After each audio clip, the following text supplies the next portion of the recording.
Hello, everyone, and welcome to Tune Talks with the Pharaoh. This is the Pharaoh, aka Ali. And today's episode, for the first episode, it is called Makings of a Man. And I have a very special guest with me today. This is the person who made me who I am today. And I will allow him to go ahead and introduce himself.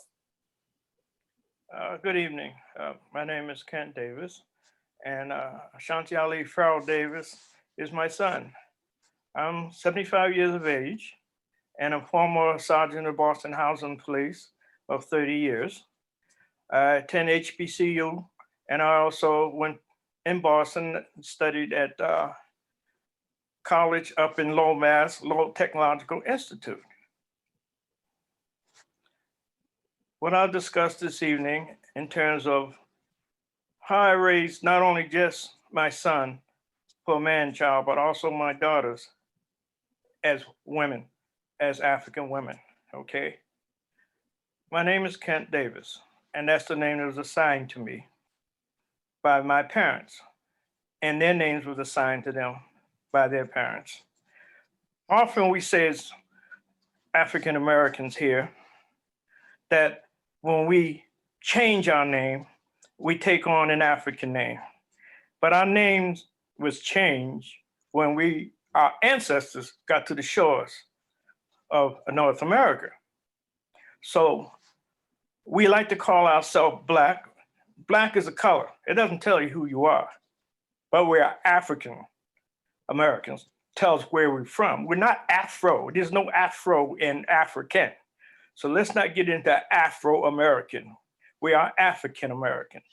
If you speak to an Italian, they'll tell you, I'm an American, and they'll tell you I'm an Italian American, not I'm Italian Afro-American or Italian O-American.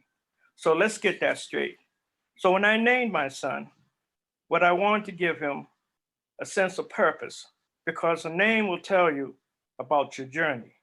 That's been lost by our ancestors. So his name, Ashanti Ali Farrell Davis, speaks of starting on the continent where our ancestors originated and ended up in America. And that's how you get Davis. I could break it down for you, but that's not important right now. So I just let you know how I feel about names. Names are very important. I named my daughters also, and their names also started Africa and then also ended up in America. So I know you said it's not important, but could you break down like how you actually came up with my name? Because a lot of times people say like, oh, it's like, that's a really good name. It's like, oh, it's a long name. It's like, but there is a specific meaning behind how you named me. So could you actually go ahead and break it down? Well, Ashanti itself speaks about the last warring nation on Africa that fought the European. Ali speaks also to the fact that Islam was also at that time. And Pharaoh speaks about the ancient Egyptians, so-called Egyptians, which the name is Kemetans. And that's where we are. We are still originally ancient Kemetans, or as so-called ancient Egyptians, because where did they go? They didn't just evaporate. So, and Davis speaks to where our ancestor ended up, on the shores of North America. Okay, thank you. Because I know definitely if we didn't touch upon that, people would be blowing up my messages like, well, what does it mean? What does it mean? So thank you. So I guess let's get into the meat of the podcast. So I'll start off with, so what does it mean to you? What does being a man mean to you? Well, first of all, we have to understand that we're African. Once you identify where you come from, then you know where you could go. So being a man, we take our examples from the people whose house we grew up in. We grew up in Master's house. And that's the example we've always had. So we gave up our Africanness because all that was destroyed. People said, well, you know, we it's in the past. No, we had a Holocaust. It's just like when you go to the circus and you see a dog walking all fours and all of a sudden start walking on twos. That's not normal, but you applaud. Okay, you've taken away the dogginess out of that dog. You see an elephant that rears up on two. You don't see an elephant in the hinterland raising up on two. So what you've done is you co-opted that mind, and that's what has happened to us. Everything, which I'm not going to go into, everybody knows what's happened to us. That's why I'm speaking to you now in English. I have no idea what my ancestors' tongue was, because so many of us have been brought here. So it starts off with your name. If your name has a purpose, now that gets you going in the direction you need to be. Okay. So, like you said, is that we grew up in, well, we've been in the master's house for so long that we've taken on some of his attributes. And I guess growing up in this, being a millennial and everything like that, and it's like, I know that there are certain buzzwords that people use all the time, but I think that when you look at history and what traditionally Europeans and how they have kind of constructed their thoughts of being a man, and also of how they have treated their women, is that like the concept of, I guess, toxic masculinity or things like that. It's like, would you agree that we have taken the concept of a man masculinity and pretty much absorbed all of that, and like that's why you see a lot of the, I guess, toxicity of it in how a lot of African men operate, African American men operate here today? Well, first of all, you have to know your history. If you don't know your history, you don't have an example. Okay. And history for me is, I learned growing up, Marcus Messiah Garvey, honorable man, and also Brother Malcolm X, El Hajj Malik Shabazz. Those are my example of being a man. And if you start to read about them, I don't have to explain about what a man really is. So I'm not going to go into it, because that's our problem. We don't read. We just sit and listen, and then we take it and we go someplace. If you want to know what a man's all about, start doing the literature, do the research. You have a computer. When I was coming up, there wasn't any computer. We had to go to the library. They had a system called the Dewey Decimal System in terms of how to look up a book. Mhm. You have the library now. The library is Google. Google it. If you don't want to buy the book, read the book, but you have to be able to read. Yeah, that's has definitely it's been a problem, because I think it's something along the lines is like most Black children, when they graduate from high school, they read on a fourth grade level. Right. And it is, a lot of that has to do is the fact that we pattern ourselves and we allow our children to go to school to be educated by other people. We're the only race of people that allow our children to be educated by somebody else other than us. The Chinese don't do it because on Saturday they learn how to be a Chinese. Jewish people don't do it because during the weekend they learn how to be Jewish. And the Irish don't do it, and the Catholics don't do it because they got their own school and nobody not talk about it. We're the only ones that send our kids to school during the prime learning hours of the day when they're awake up until 2 to 3 in the afternoon, and they come home. We never ask, what went on. When I raised our children, my wife and I, we never asked them, how'd you do in school today? We asked them, what did you learn? Mm-hmm. Because what goes in your head is my concern, because after 12 years, I might not know who I got at 18 years of age. We're so concerned with the grades and not what's going in their head, and then you don't understand who's that child after 12 years. So, Shanti Ali will tell you, on the weekend, they learn about being African. and they also learn the European ways. And as you know, you've gone so far now. You went to HBCU, Tuskegee. You went to a European University of Massachusetts. You got your biochemistry, molecular biology degree, and you got your master's in public health. But you are an African Mhm. American, so you Yes, learn how to function in this society.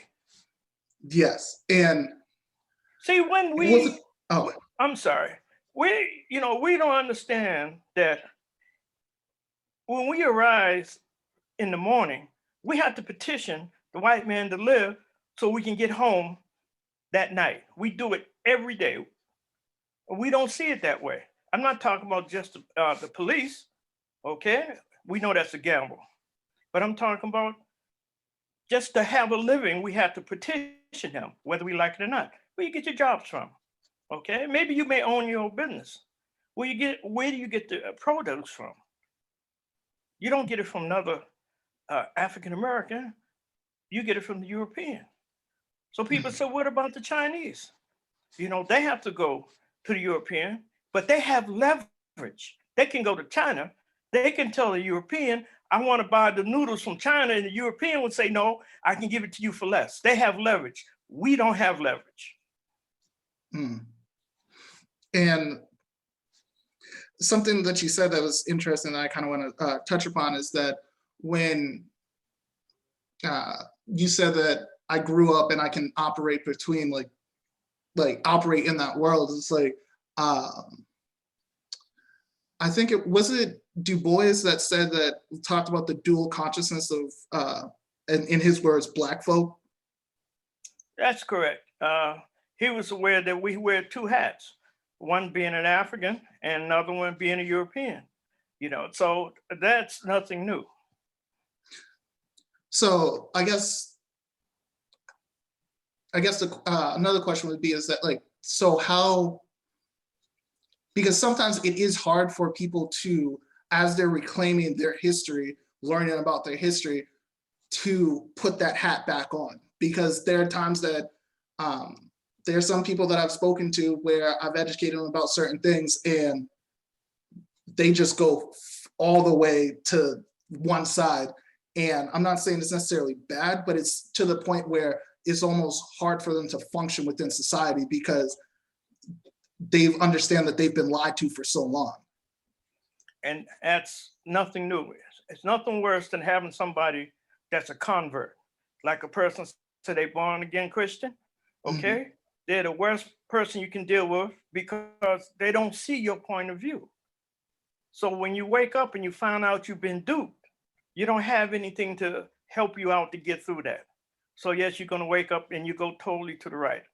I've seen it a lot when I was coming up, because during I came up was when uh, Brother Malcolm was there, and a lot of brothers woke up and they found out that it was happening to them, and they went totally to the left, and a lot of them ended up being institutionalized. A lot of them killed themselves. Okay, because we've had such a mind job, and it's ongoing mind job, but we're not given the equipment to deal with it. When we've never been taught critical thinking. Okay, we're not taught that in the school. Okay, so we have to teach that at home. Just to give you an example, you heard the example. For example, people talk about the lion is the king of the jungle. Well, Mhm. if the lion's the king of the jungle, he gonna go hungry. You don't never see a lion in the jungle. The lion lives on the hinterland, okay? His food is on hinterland. If he live in the jungle, he gonna go hungry. But we don't question that, okay? It's the same thing like we talk about sunrise and sunset. Now you've been taught in school that the sun don't move. You've been taught that the earth rotates around the sun and it tilts towards the sun, which will give you sunrise, and it tilts towards away from it, will give you sunset. Yeah, yeah, the But rotation of it. Yes. it's the rotation. But what did you say when on TV? What did it tell you? Sunrise and sunset. So people think the sun goes up and down. So you don't have any critical thinking. You just take Mhm. it for what it is. So when we had our discussions on the weekend, we discussed critical thinking, not just accepting something. Learn to question stuff. Just don't accept it. Don't regurgitate. Investigate. Well, I wouldn't say it was also not just on the weekend. It was almost every day. Because it's 24/7. Okay? It was But 24/7. what's Maybe on going the in your head was very important. I know you get the grades. I want to know what was going in your heads. Mhm. Well, it's funny because I think it was fifth grade where I actually got in trouble. I got moved to the back of the class because uh, we were doing social studies and we were talking about the so-called Egyptians. And because of what I learned from you growing up, is that when the teacher was saying, it's like, oh, well, they did this, they did that, and then like showed pictures of them, I told the teacher, I was like, well, those aren't the correct pictures. They didn't look like that. It's like, what do you mean? I was like, they were Black people. It's like, well, they were a mixture. It's like, nah, it's like they were Black people. And then because of the fact that I wouldn't concede that, she moved me to the back of the class. And I think that was when I learned a lesson, but it wasn't the lesson that she was trying to teach me. It was a lesson where I learned is like, sometimes, like you said, you have to put that hat on and pass their tests, but know the truth. Absolutely. I mean, you have to be very leery of the so-called television. I call it the television. They're doing a thing now on History Channel. They talking about there was an era of Black pharaohs. Not knowing your history, you're going to think Black pharaohs was just a little small part. Yes, they had white pharaohs, but that was after the invasion of the Greeks and the Romans. But you got to read your history. And this is not the place to go into it now, but read. That's all I'm saying. You got the internet. Use the internet, my sisters and brothers, please. So, well, as you said, they need to go and read it. But for the sake of conversation, is that you said that Marcus Garvey and Brother Malcolm X, those are people that you've looked to as the example of men. So I guess, so my question is that what are certain things within them did you see and then like integrate within to yourself? I learned to respect the woman. We've lost that. It's been accepted in this society now, women being called out their names. I don't have to tell you, it's in your hip hop songs, okay? Females even respond to that. We learn you have to respect the woman. And if you study your history, you learn that the first creator, if you got any common sense, was a female. That was God. Not the he, because he don't make a she. The she make a he and a she. Mhm. But again, I don't want to get into that because we'll go too far. But that's common sense. That's all I'm saying. That's common sense. Learn to respect your woman, and your woman will respect you. Mhm. And Brother Malcolm, Brother Marcus Messiah Garvey, if you read their life story, not just the ones that tell you the autobiography of Malcolm X, okay? Well, there's problems with that. There's There's problems. problem with that. I mean, Yeah. what's the guy's name? I think it's Alex Alex. Haley. You know, he wrote and also he did Kunta Kinte. Okay, if he felt so much about Kunta Kinte, why did he go to his grave with the name Alex Haley? So that's another story. Okay. Okay. So how awake was he? Well, with the autobiography, the problem with that is that he also like severely edited a lot of things out and then also put things in, like how with the Spike Lee movie when Brother Malcolm puts his head in the toilet, it's like people that were around Malcolm said that never happened. No, it never did. And I was there at that time. Okay. But that's Hollywood. Okay. They're going to build the brother up to a certain extent. And then after that, they're going to build him down. They spent so much time talking about the degradation of him coming. They never spoke about his greatness. They hit upon it, and that was the end of it. And everybody say, Malcolm X, I hated the movie. I hated the movie because it was Hollywood. Mm-hmm. It never told the man himself. Well, did you enjoy the depiction that they had of him in, I think it was One Night in Miami? That was very good. Yes, that spoke. That's the only one that really spoke what happened at the time. Hmm. I recommend that highly. People get into the psyche and listen to it. You'll find out what was going on in the minds of those individuals at that time. It's very heavy. It's very heavy. And you'll know that Jim Brown didn't just carry the ball. Yes. People think he just carried the ball and had a record. No, Jim Brown, I love him. Okay, no.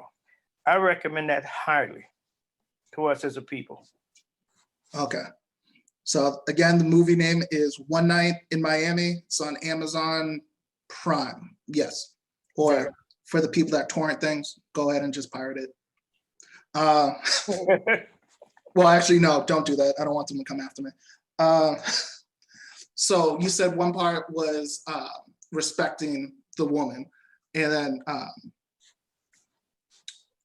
are there anything else, or well, actually no, a different question is that outside of Marcus Garvey and Brother Malcolm, are there any other men within your life that you have integrated things that from them into yourself?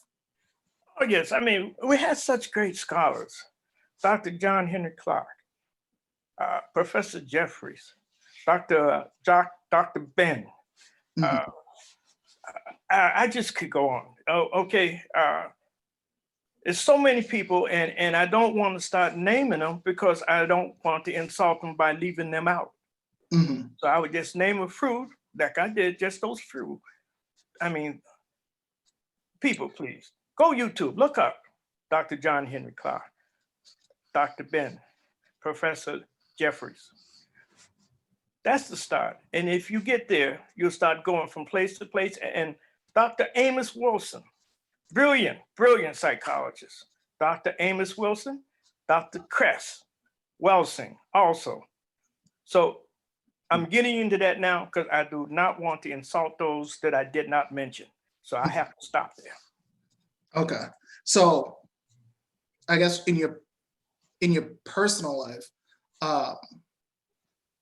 one person that I would kind of want to ask you about is Mr. Brewster. Yes. So could you just kind of tell a little bit of like who he was? Well, first who he was as a person, his relation to you, and like what you have, like something that you've learned from him. I met Mr. Brewster when I was 14 years of age at YMCA, and he was studying martial arts. He was studying karate, and I started studying with him at that age, and he taught me a lot about being a man because he was in the service. Okay, he was 39 years of age at the time. As I said, I was 14, and he told me a lot about the experience that when he had when he was overseas in the army. And to give you an example, how they lie about us, he told over there the French believed that the black man had a tail. Well, the French women found out that he did have a tail, but it was in front. Okay. Okay. So we were together up until his becoming an ancestor. Became an ancestor at 81 years of age, and he told me a lot in terms of how we were being treated in the army as African. And he said back then they didn't care if you were in the uniform of the army. They still hung us anyway. They still hung us anyway. But he's a beautiful man. He's an ancestor, and he taught me a lot about spirituality, and that's why his spirit is there with me, and as long as I call his name, he's with me. Yeah, and I mean, just hearing you say that, like he was saying that back then, and then seeing what's been happening to us now, it's like they still don't care whether or not you're in a uniform. Because I think it South Carolina or North Carolina that brother that was stopped at the gas station who was in the Army? South Carolina. South Carolina. So a lot of the stuff that was relevant back then is still relevant today. Absolutely. And that's why you'll understand what I said, that every morning we get up, we petition the white man to live so we can go back to our home, to our wife, to our lover, to our kids at night. We don't say that, but we live that and we feel that when we go out that door. Mm-hmm.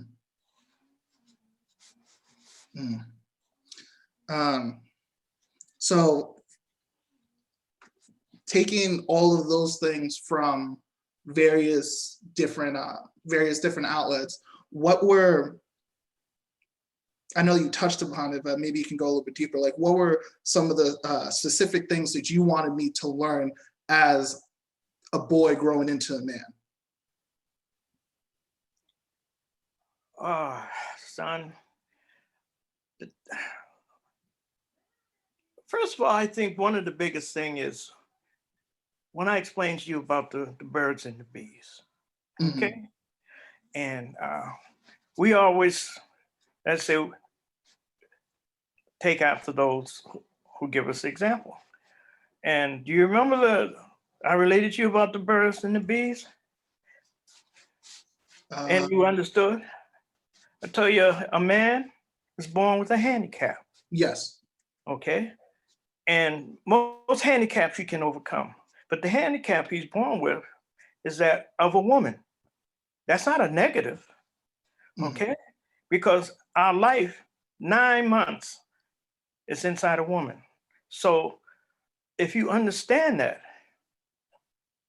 we spend our life trying to climb back in a woman once we get out of woman.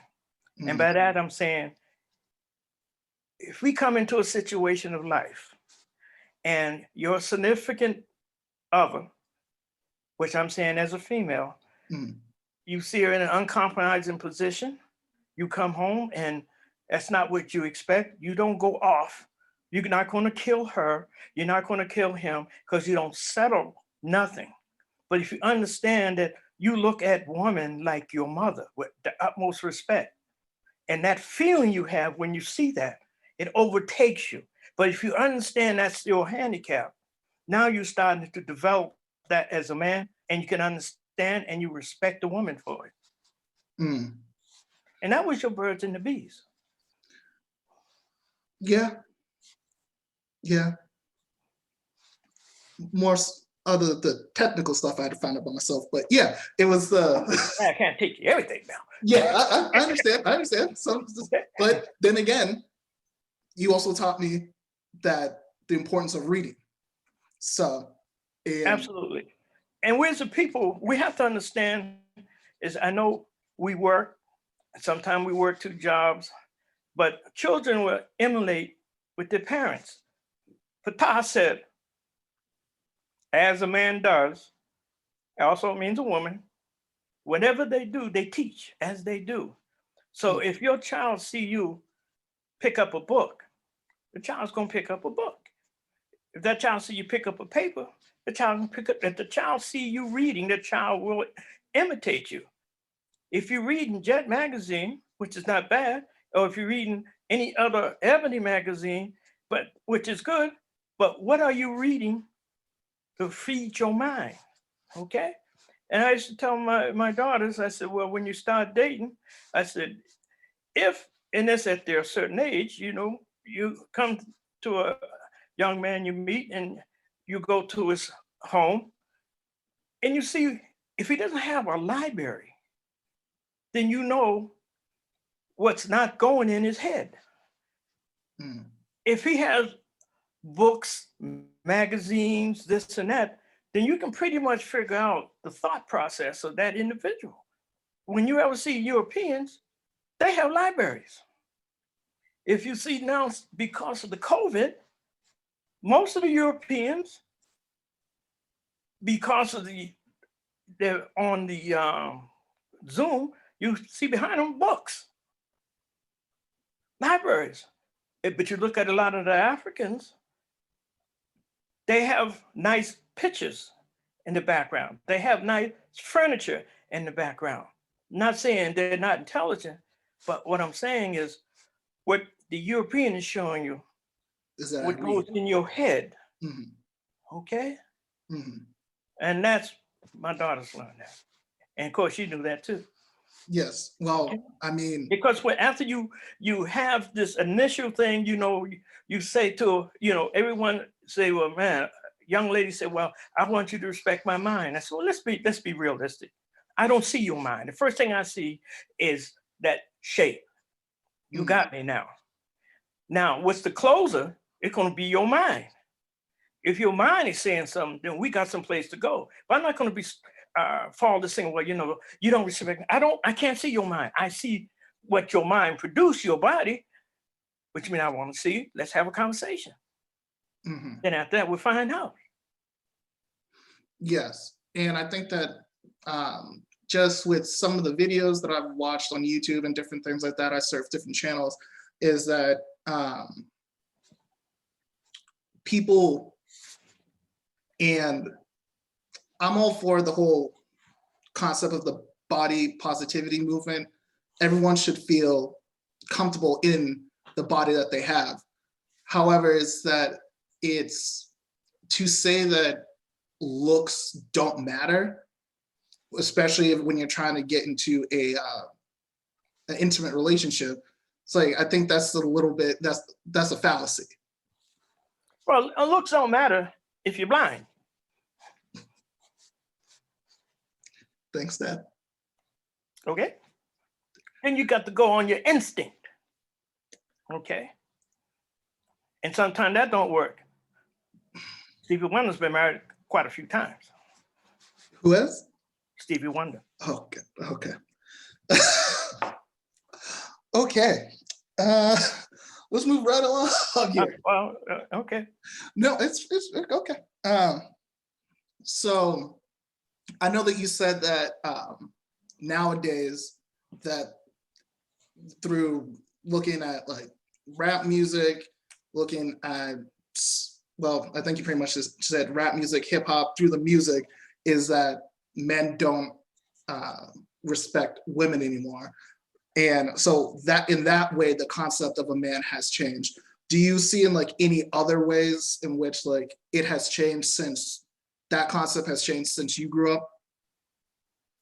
Well, even when you know, when I grew up, the words were more or less they would insinuate sexuality.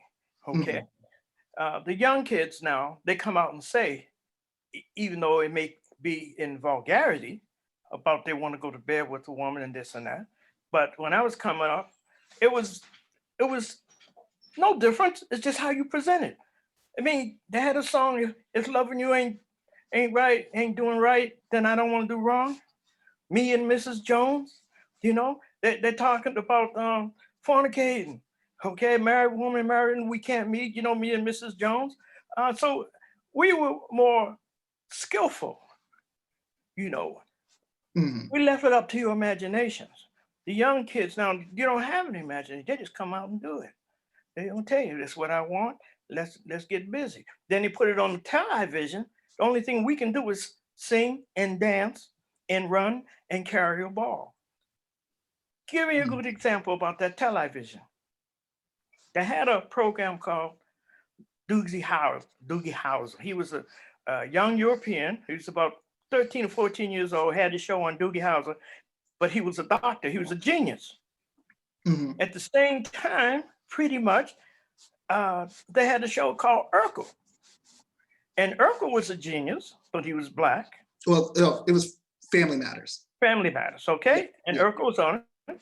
But he was a genius, but they made him up so black folks would laugh at him being a genius. Made him talk funny, but Mhm. didn't laugh at Doogie Howser. But when black folks get smart, you're funny, you know? So we laugh at each other, but we don't laugh at the European. And that's why I call it television. Just like your mother and I used to sit down with you and your sisters, and we would look at certain things that you're looking at. So we want to know what's going on in your head. Mhm. Give you an example. My daughter, Kama, when she was about 12, maybe 13 years of age, and she said, Dad, can I look at I forgot the young lady's name, Xena or something like that. She's a queen. Oh, Uh, Xena Warrior Princess. Xena That Warrior Principal. I said, what? She princess. said, Yeah. yes, yes, Dad. Can I look at her? He said, she's not a role model. I just enjoyed the action. That told me that the teachings got in. And I said, sure, go ahead. Because when you sit down at TV, you have to understand if you're going to be educated or if you're going to be dumbed down or you're just going to be entertainment. Just don't look at TV because that's why they call it a program. They program your mind. Mhm. Mm. And I guess how you talked about how with a lot of the things is like people sit in front of the TV and get their information from that, and especially like children. So would you agree with the fact that how there are parents that get irate or get mad about the things on the television using the argument, it's like, well, it's like it's influencing the kids? Because to me, my thing is that growing up with you and mom is that you had the most influence on me, not that TV. So I feel like it's more so like the people don't want to do the job of parenting. They just turn the TV on and let the TV parent their kids. That's right. And that means that the parent didn't want to do the job to read. Okay. Yes. I've heard so many as Africans said when we got out of high school, uh, I ain't reading. I don't need books anymore. I had enough studying. That's bad. Okay. You might also just join QAnon with Trump and the boys because that's your level of non-intelligence. Mm-hmm. I mean, his brother Malcolm said it's like you have a television brain and a television vocabulary, and you live in a television world. That's right. Until the European changed the channel on you. And you can't understand why you're upset because the channel's been changed. Mm-hmm. So, so I guess, has there been anything that you've learned from me that has changed your conception of what it means to be a man? No, you just make me proud each and every day. Thank you. Thank you. Now I can become an ancestor and I'll be back as an ancestor. Well, not we still need you. So don't. Well, 3/4 of a century. So, every day, as they say, is a blessing. Mhm. But that's another story too.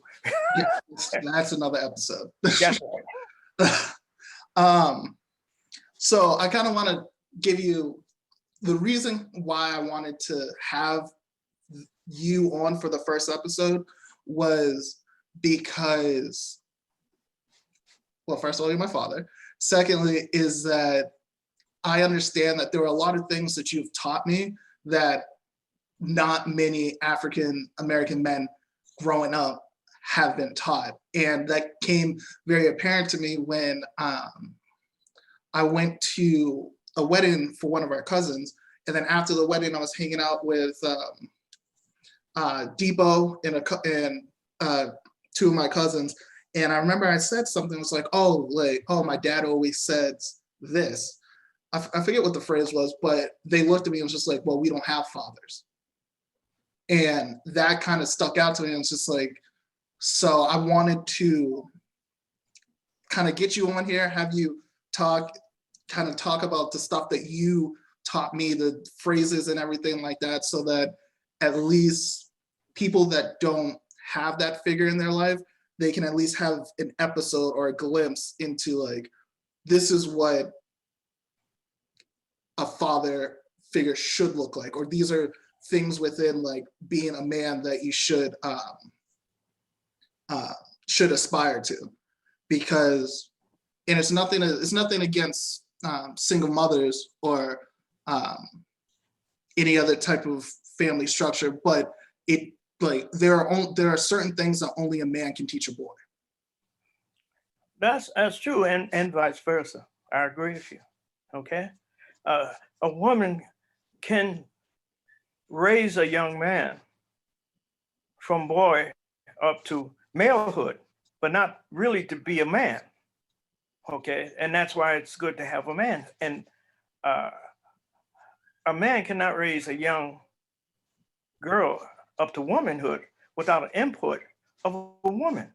At one point, a woman has to come in and say, this is what a woman does. And the same thing with a male child, okay? I mean, I'm not saying that the mothers don't try their level best, because they damn sure do, because they get disappointed when things don't work out. They do their damn best, and I'm so proud of them. Mhm. But certain things, a man cannot teach a woman, a young lady, about when she's starting to go into her cycle, Mhm. what to do. And the same thing, a woman can't teach a man how he has to stand up when he goes to the bathroom, for number one.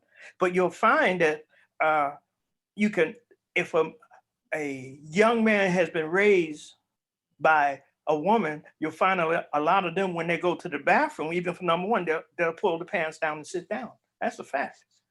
Okay, it's not bad, but I'm just saying that's a fact. But you know, Yeah. that's why when we had long time ago in our neighborhood, because we never had a community. Community means you have control. We never. That's why we have a hood, name a hood. Okay, but Well, we used to have a community before. before they And, burned them all. well, yeah. Yeah, and now they're doing the big thing about it now. But there's over 25 to 30 other. I'll send you. I don't know if I send you the map of all the other African communities that were destroyed, along with Tulsa, Greenwood, and different places like that. I think you might have, but go ahead and send it to me again. I'll send it to you. Okay, that was a long time ago, but Mhm. now we don't have that now. Okay, and we need to have that. And we young boys like that now, you know, if you see, it's so that television even has corrupted us, because a lot of these so-called black males now are too busy trying to mess with young girls. So that's not an example. Mhm. Okay, so they can't find, you know, how you gonna tell a boy I'm a man, and then you see him messing with somebody that's younger than him or the same age as him.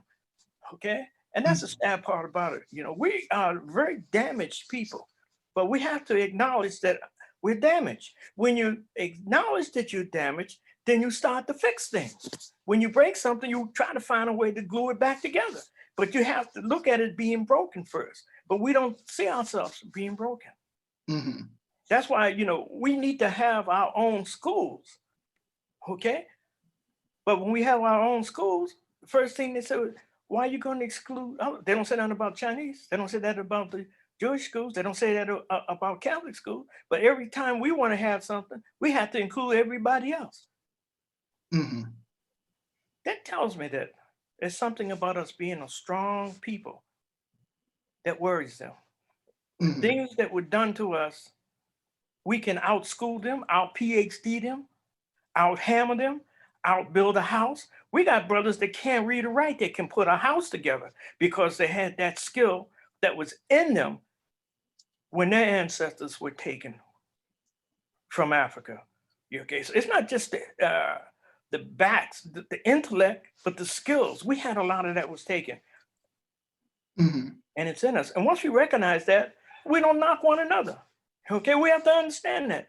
But we have a tendency when we get educated, you know, we get our doctor, but a doctor, internalist, when he can't move his bowels, he calls his doctor friend the internalist. He doesn't call a plumber.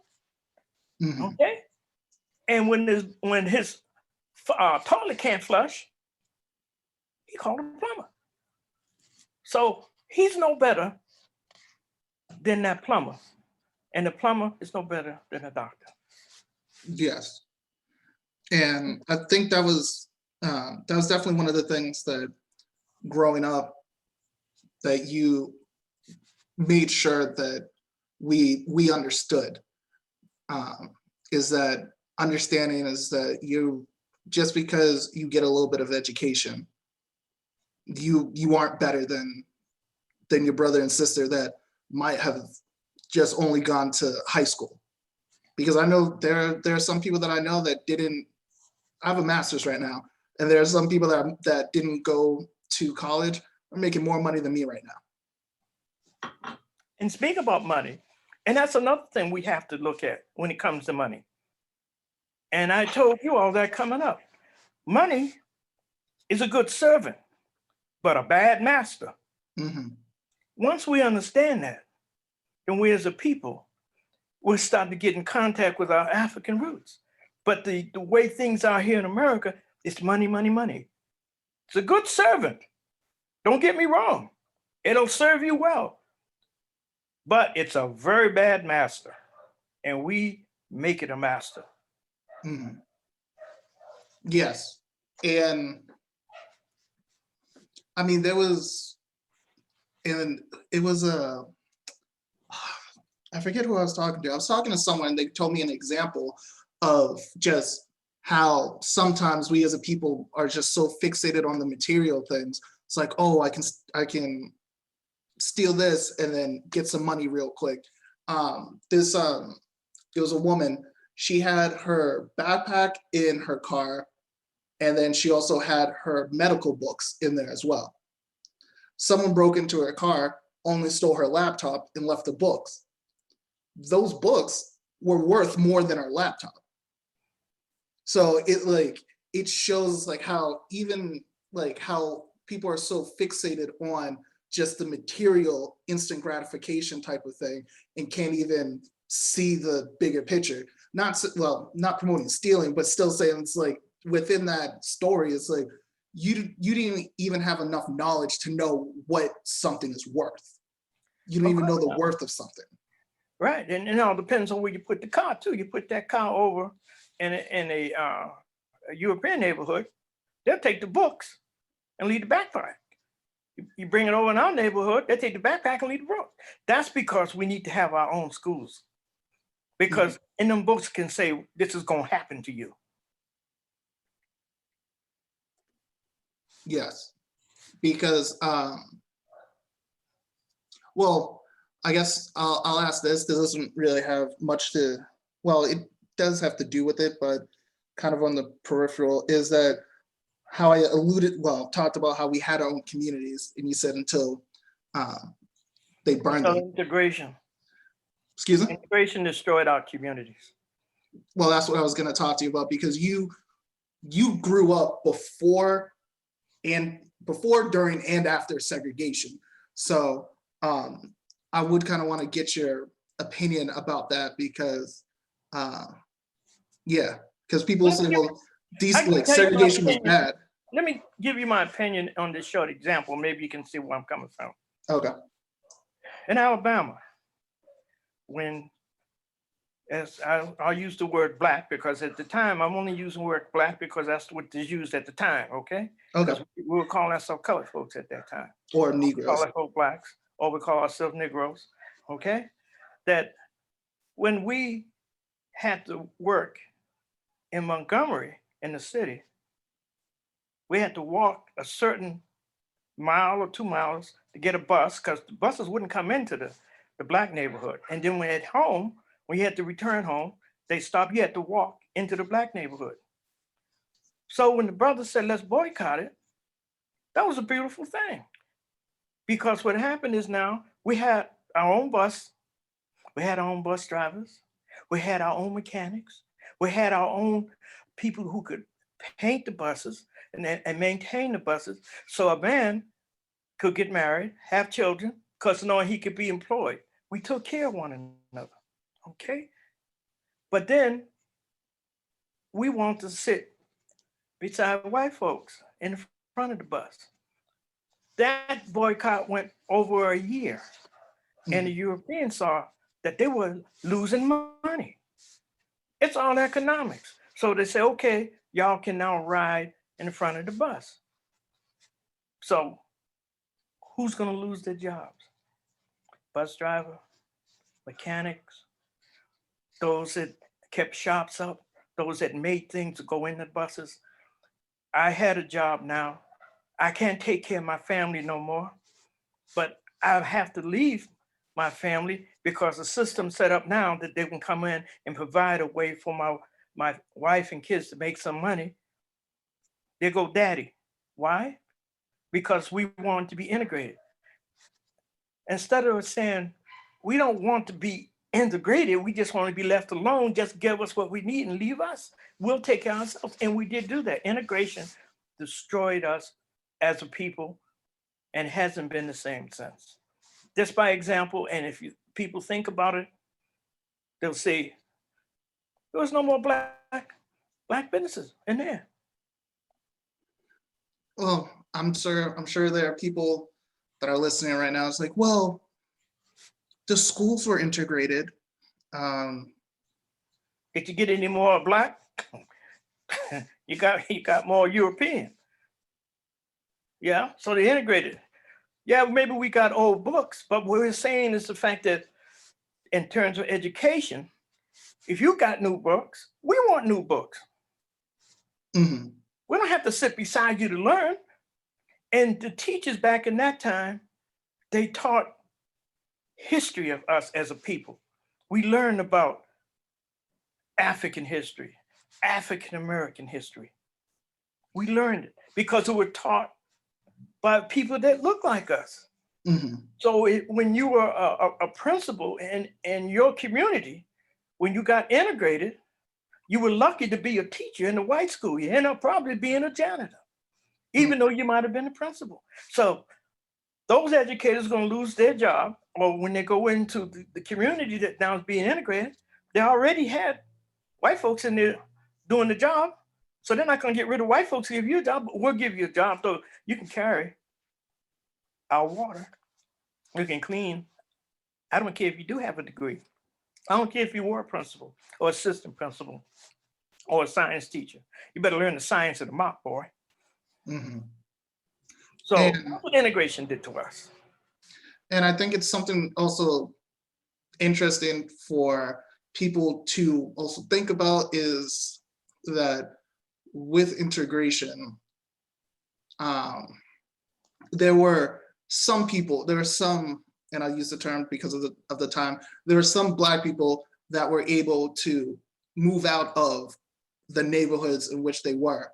So when you have a flux of doctors, lawyers, teachers, people of high socioeconomic status moving out of these places, the people that are staying are the ones that can't afford to move out.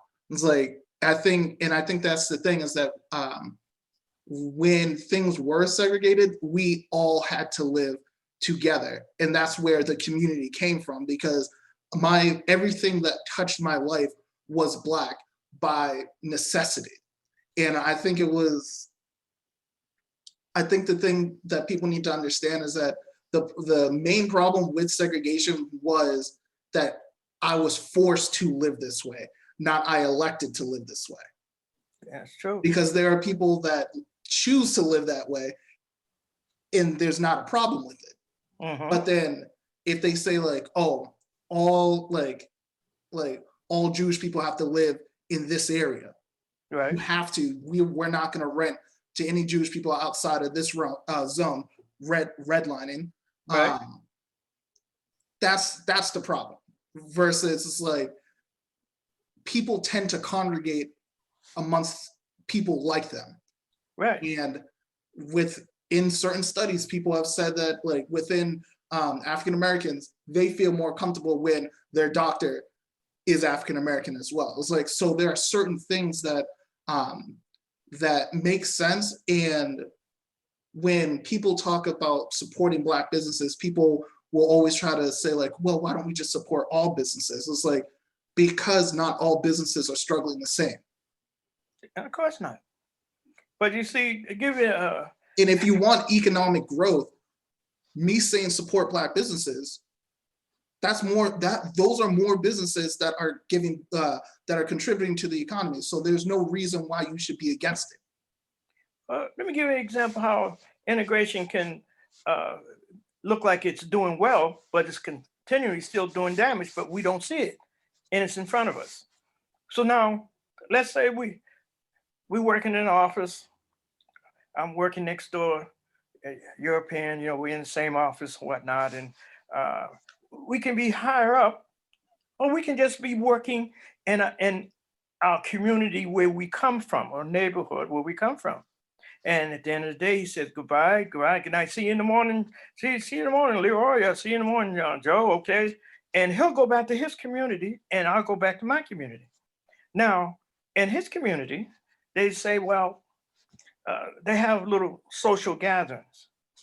But in their community, they have, and we have them too, but I'm going to show you we don't have the connection. They have a lawyer, they have a doctor, they have people in there, and they have a cookout. And I say to this particular judge, my son, he's looking for a job this summer. Is there any way that you can help him? Yeah, send him down there. I'll sign him up, and he can be a clerk in my office, and he'll have a summer job, and he'll make some money. Now the black guy, he'll go back to his community. We don't have that hookup. Mm-hmm. Okay, we have parties, but white folks are always trying to maintain their control. They have to command that control, maintain it because they're so few in numbers. But in the morning we come back together. That's integration. But on his level, his child will get a summer job. Your child's got to wait for a job that's promoted by the government, and it's usually picking up trash in a little stipend and an orange coat and going up and down the highway that's dangerous for them. That's integration. Yeah, having a job, same place as him. That's the subtlety of integration that we don't see. Mm-hmm. So I guess, in your opinion, then, what does real integration look like? Not token integration or pseudo integration. Like, what does it look like? Because I think that integration can be a good thing if it's done right, because you have different cultures fertilizing other cultures, and like we as African people, that's what happened before those Europeans drew those borders, is that we had cultures that were exchanging back and forth. So having the exchange of cultures is good, exchange of ideas. So it's like, what does effective integration look like where it does benefit people? Integrate my people economically, and then everything else will fall into place. If we're not talking about economics, we're not talking integration. And it's like when you go to school, they're going to teach you. Hey, look at it this way: an oppressor is not going to teach you what they know to overcome them or make them equal. It'll teach you just enough to serve them, and that's what the schools do for us. So if you want to talk about integration, let's talk about economics, and then we'll build off of that. Give me the economic empire equal that's yours, then we can talk integration. Until then, we're going to always have our hat in our hand. And we're social animals. We don't need that. We don't need to be socially integrated. We need to be economically integrated. That's economics. That's integration to me. Integration to me is equal sign economics. Okay. Well, there we go. Okay. Economic integration. Okay. So we're coming towards the end of the episode.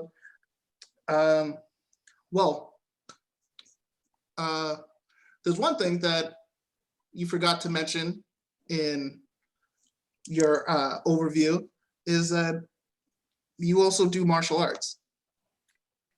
Yes. As I said, I started with Mr. George Brewster, and I studied Okinawa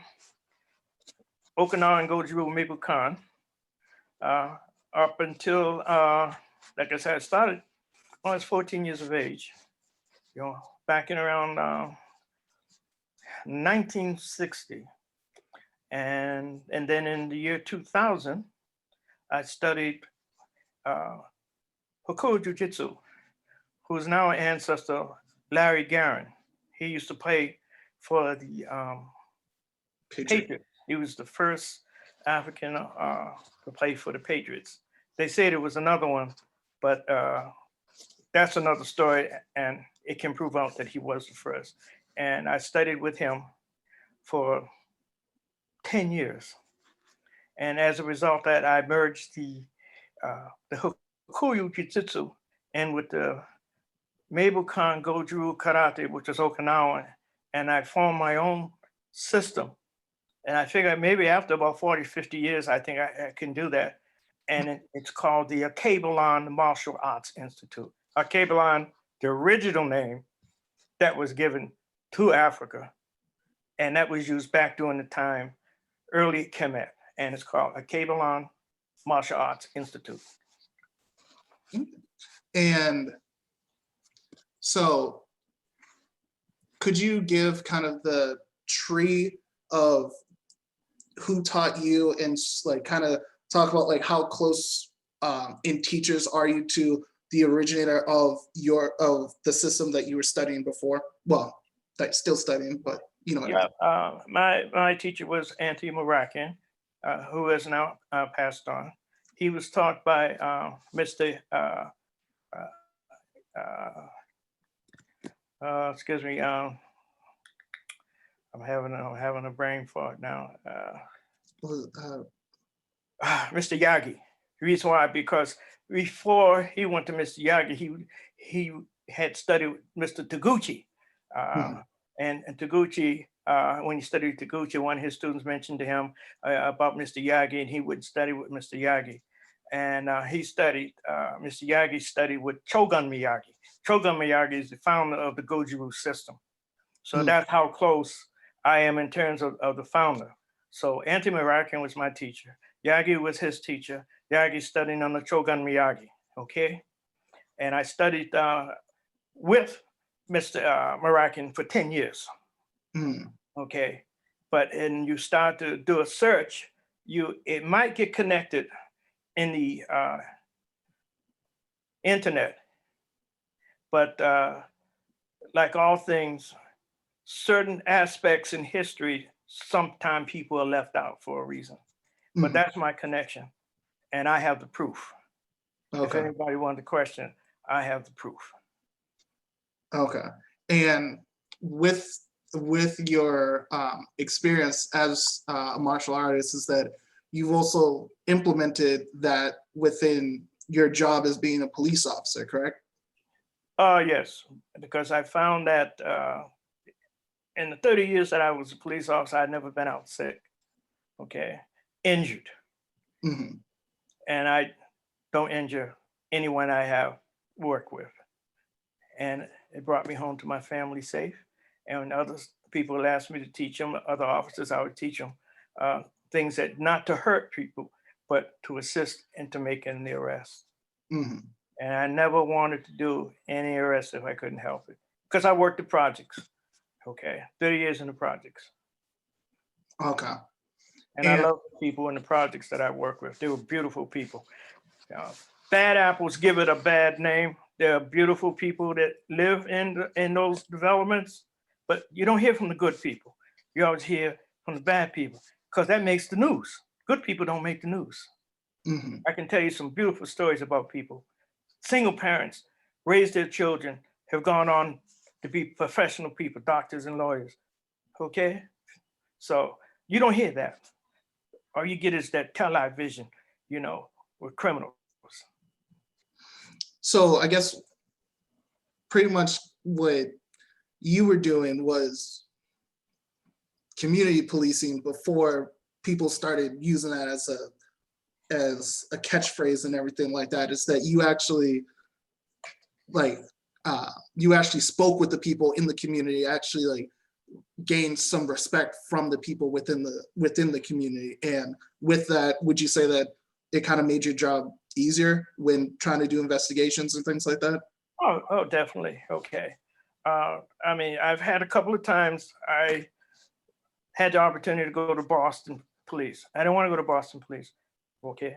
I wanted to work with the people in the community that worked in the project because they were always ignored. And the reason why they came up with the Boston Housing Police, because Boston wouldn't go into the projects. They were scared. And when they did go in, they went in numbers. Mm. And when I was there, we would ride single cars. Boston would never ride single car. They go in two at a time. So that's how the housing development came about. Okay. Okay. So for anyone out there that's thinking about getting into being a police officer, things like that, actually communicate with people within those communities in which you police. They're And human beings like us. yeah, well, yeah. And Okay. it's sad that we have to make that disclaimer. It's like you have to remember they're human. It's like it's wild. Right back to that television. Mhm. Okay. So, and then this will be the last question. Well, this will be the second last question. With everything that, because you're very African-minded, pro-African people, it's like, how did you make the decision to become a police officer? I started working in the schools as a security. And then when Proposition 2.5 came about, I worked in the school system for 3 years. And then after Proposition 2.5 got rid of that particular job, the Housing Authority were hiring investigators and started off as an investigator at that time. And then I started in 81, and then in 83, they sent us to the police academy. Some of us went to the Boston Police Academy, some to the State Police Academy, and we were trained professionally. And it's from then on in. After 83, 84, I was promoted to sergeant.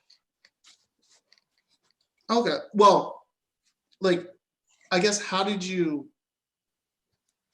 come to the rationalization of becoming a police officer? Because again, from growing up, seeing the police brutality, especially during the 60s of it, it's like, how did you make the bridge from like to like getting to being a police officer? Well, I didn't like how people were being treated.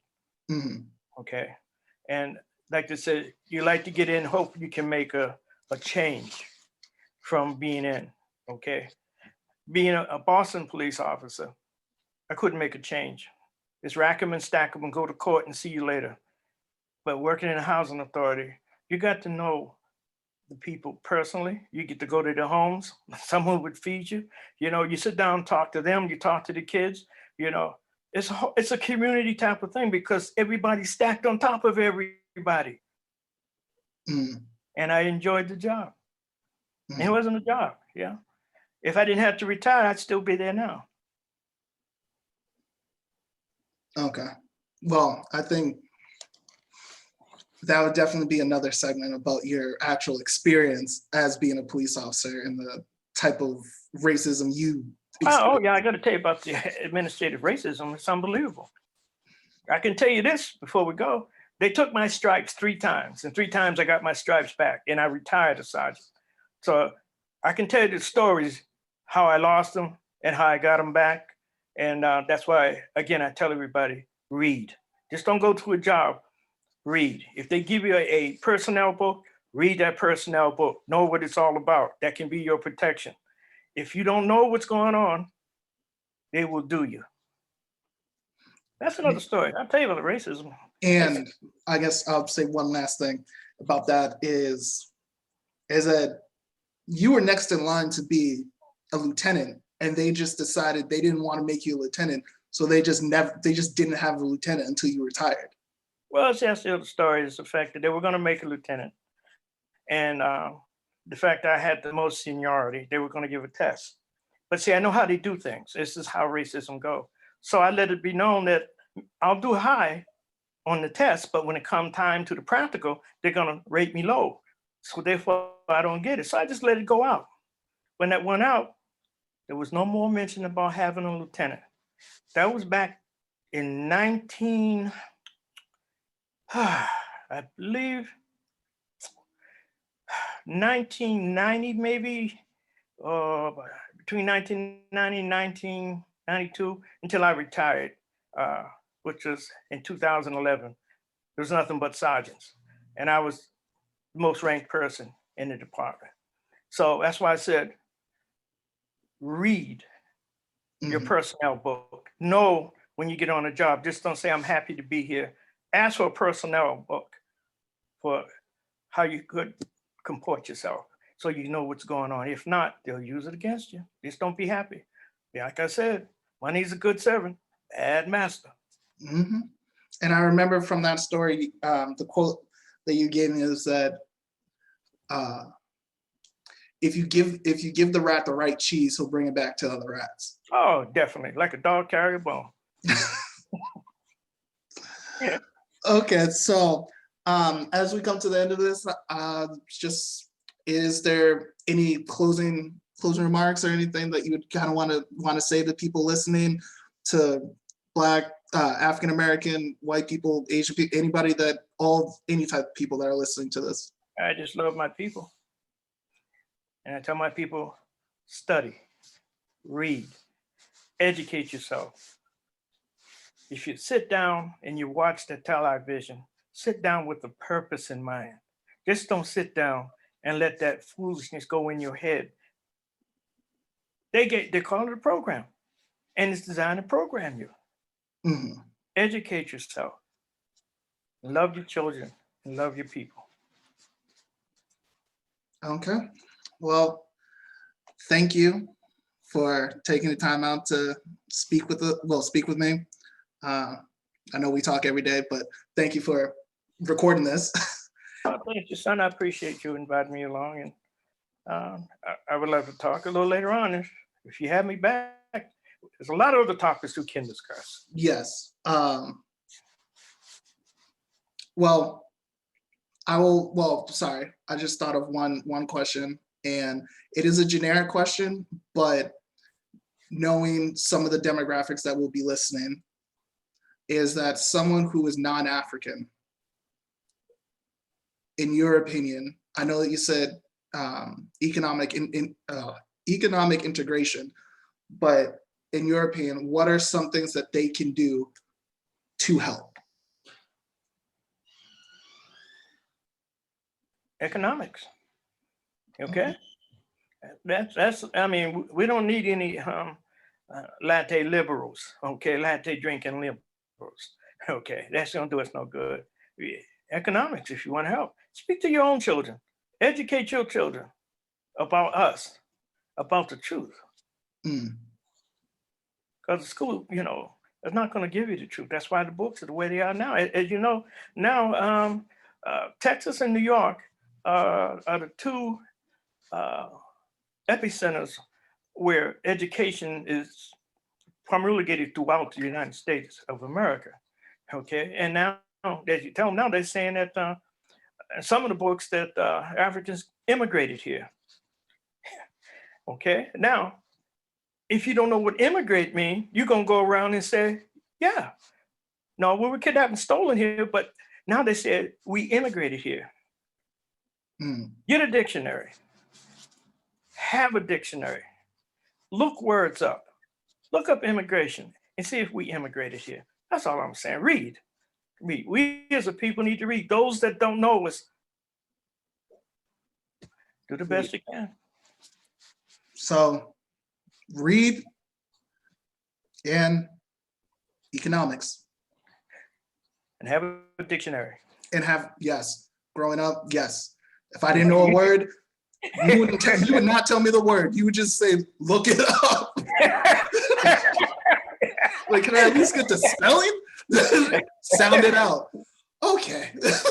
But look it up. But look it up. Sound it out, then look it up. That way you won't fear books. Mm.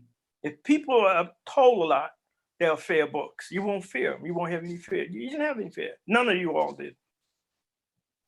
You don't fear a book. That is true. Okay. Well, thank you again, Dad. And I will definitely have you back on because we do need to hear about those stories of what you had to deal with from the police department, because they talk about that blue wall of silence. It runs deep on both sides of that wall. Ashe. Okay. Well, thank you, everyone. That has been the first episode of Tune Talks with the Pharaoh, and I will see you guys next week.